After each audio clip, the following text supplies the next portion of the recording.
sketchy eyes were in Asia. When we begin to look at Richard the Dick's behavior, he back to college to get out and go into war. Then married his girlfriend and do the same thing in '64. Then in 1965, Johnson double draftees, and Cheney graduated and so wasn't so pleased. And when married men without children could also be sent. 9 months and 2 days later, a daughter made him accept. After turning 26, he deemed to hold a fight. Joining the company, avoided he now set in his sights. Ironically, his first job was drafting up a new law to punish colors for a level protest of anti-war. Then Nixon took the White House and he became chief of staff. Even Donald Rumsfeld, the boys had a laugh. Then became Secretary of Defense of the George Bush one. Now Holly Grace and Pepper, the nightmare had begun.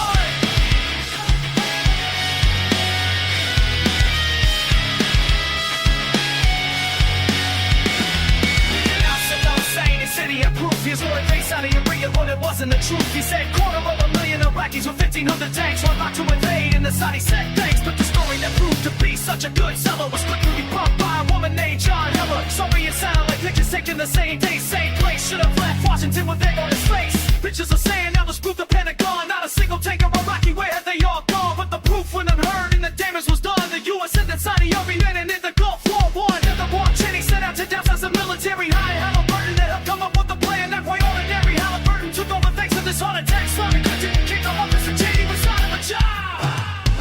No.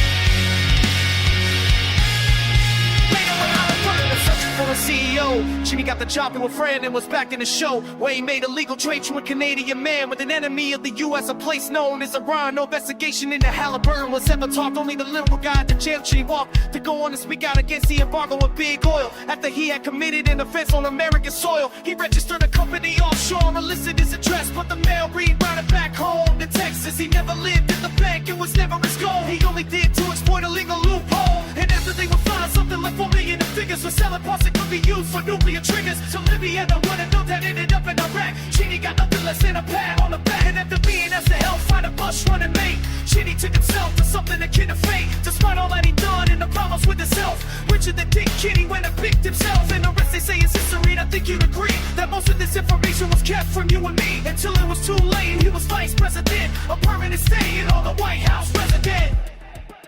For bird.